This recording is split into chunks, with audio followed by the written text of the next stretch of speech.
Marathons originated from Greek history. In 490 BC, a runner by the name of Phidippides was sent from the plain of Marathon to Athens, a 25-mile journey.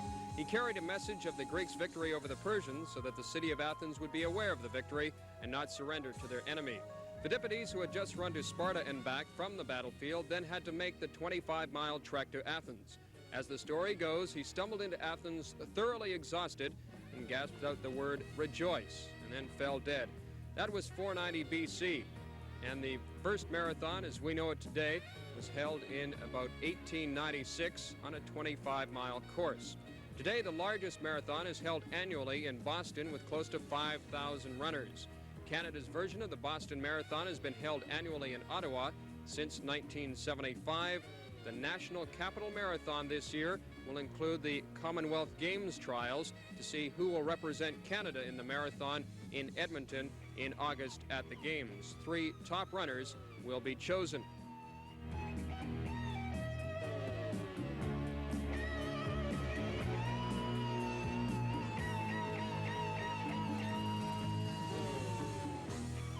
Doug Clement, you're the BC distance running coach. You've had a lot to do with training marathon runners. Do you want to tell us the status of the BC marathon team? Well, this year we're sending an official team of 6 with 2 other runners going from BC who are not part of the official team. And it should be one of the biggest marathons that we've seen on the national scene for quite some time.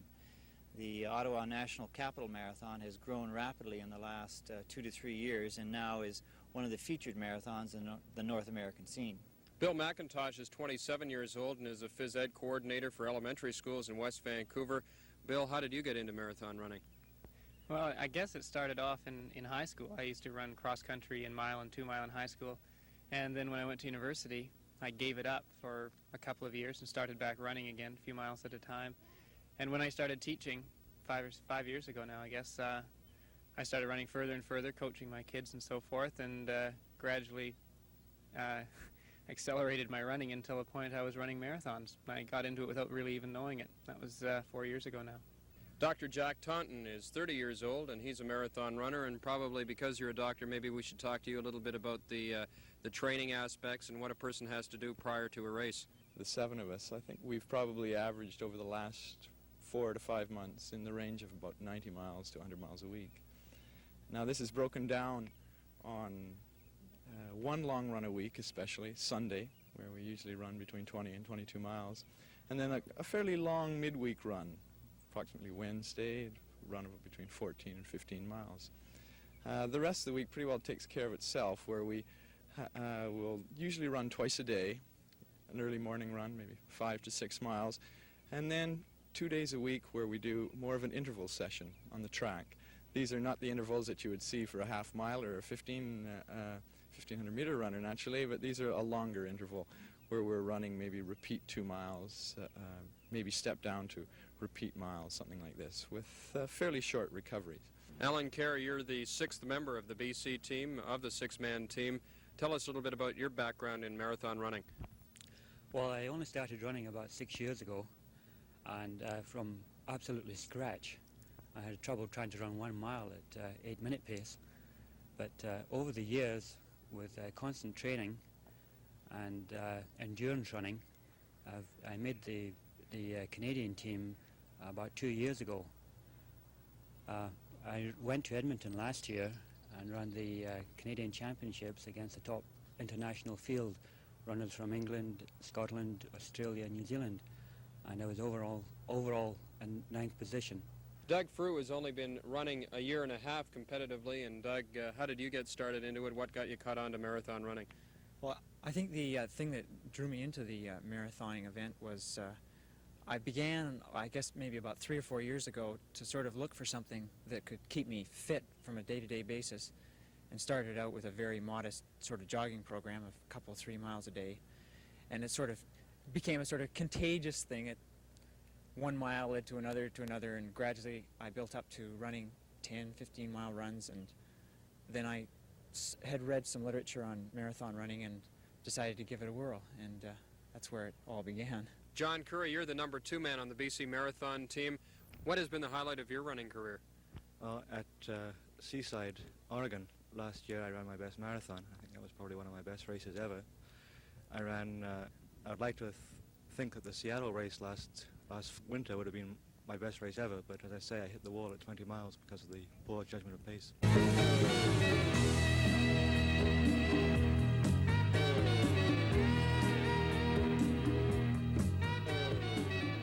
Physiologically, for a marathon runner, they reach their prime anywhere between 28 and 30, 32 years old.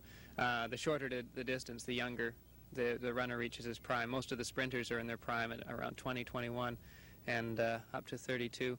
However, there's individuals like Jack Foster from New Zealand, who's 45 years old and still competing very well at the Commonwealth Games and Olympic Games level. Flexibility work is very important for the distance runner, because as we run more and more, the muscles themselves, which are the prime movers, primarily the quadriceps and the calf muscles, during the adaptation process of training, they tend to shorten. Our flexibility decreases. And with the loss of flexibility, the risk of injury is certainly that much greater. So flexibility is a very important part of our training. I ran the BC Championships 2 years ago, and I finished third position out of a field of about 250. It was my best time with ideal conditions. It was a very, very rainy day, and this keeps the body temperature right down. It keeps you cool, and when you're cool, you can run longer and further. Well, right now, my goals sort of just go from, say, a 6 to 7 month period of time.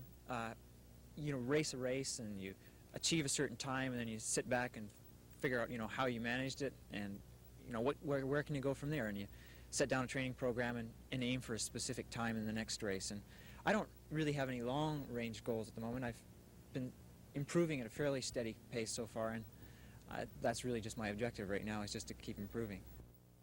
I ran in Seattle back in November, and I took the lead right at the beginning and went off fairly quickly.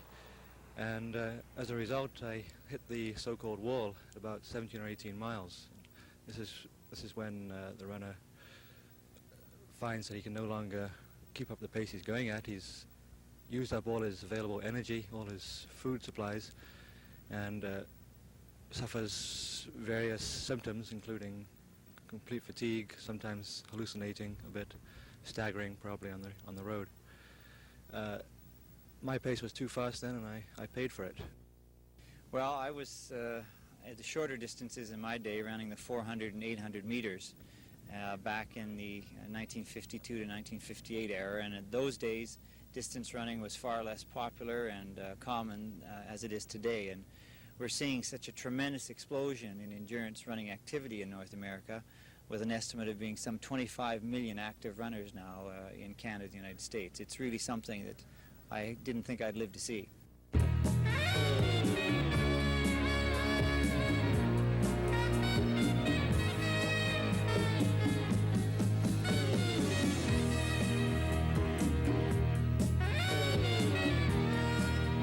I think our BC athletes have a chance. There could be any one of 3 or 4 of them that might stand a chance of getting into the top 2 or 3 and perhaps a place on the Commonwealth team. I'd like to break 2 hours and 30 minutes for the first time, and so I've got a very time-oriented goal, and basically that's why I'm going there. There's lots and lots of runners under 230 there, and I'm hoping with the atmosphere and the competition that I'll be able to produce a personal best there. It's hard to say. It's going to depend a lot on the day and on the weather conditions and everything else. The marathon race is a run up to about mile 20, and the race starts at mile 20. And like I say, this group here in Oregon in February, 7 of us ran together for 20 miles. And after 20 miles, we ended up placing, Mike Curry from Victoria was a top Canadian at 6th.